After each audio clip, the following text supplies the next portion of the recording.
प्राचीन काल में किसी देश का राजा बड़ा बुद्धिमान और कुशल शासक था। उसने अपनी राज्य सभा में उच्च कोटि के विद्वानों तथा धर्म मर्मज्ञों को स्थान दिया हुआ था। प्रतिदिन उन सबसे विभिन्न विषयों पर चर्चा तथा विचार विमर्श करता रहता था। इस प्रकार वह अपने राज कार्य का निर्वाह कर रहा था। एक दिन उसने अपने दरबार में उपस्थित लोगों से प्रश्न किया, इस संसार में सबसे तेज काटने वाला कौन है? उत्तर में किसी ने बर्ड, किसी ने मधुमक्खी, बिच्छू, सर्प आदि को तेज काटने वाला बताया, किंतु राजा को इन उत्तरों से समाधान नहीं दिखाई दिया। तब उसने अपने वयोवृद्ध और अनुभवी महामंत्री की ओर देखा, जो मौन रहकर सभी विद्वानों के उत्तरों को सुन रहे थे। राजा ने कहा, मंत्रीवर, आपने कुछ नहीं बताया।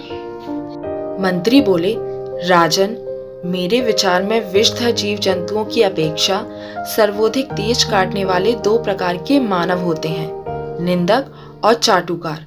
मंत्री का उत्तर सुनकर सभा में सन्नाटा छा गया।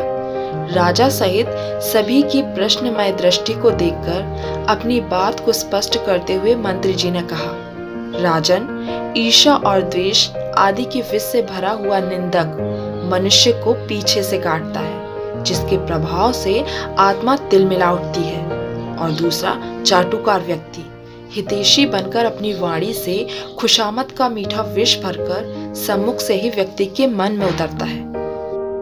परिणाम स्वरूप वह अहंकार से चूर चूर होकर अपने दुर्गुणों को ही गुण मानकर पथभ्रष्ट हो जाता है। वह सत्यासत्य का निर्णय किए बिना ही बुरे कर्म या विकर्म करता हुआ आत्मा के पतन की ओर बढ़ता चला जाता है। चाटुकार तथा मायावी की बातों से मनुष्य की आत्मा अपनी सुध बुध खो बैठती है तथा अपने लाभ हानि के अंतर को भूलकर मनुष्य कुमार्ग के गर्त में गिर पड़ता है। सभा ने सुख की सांस ली। राजा को भी इस उत्तर से संतोष हो गया और उसे अपने महामंत्री की बुद्धिमत्ता पर गर्व होने लगा।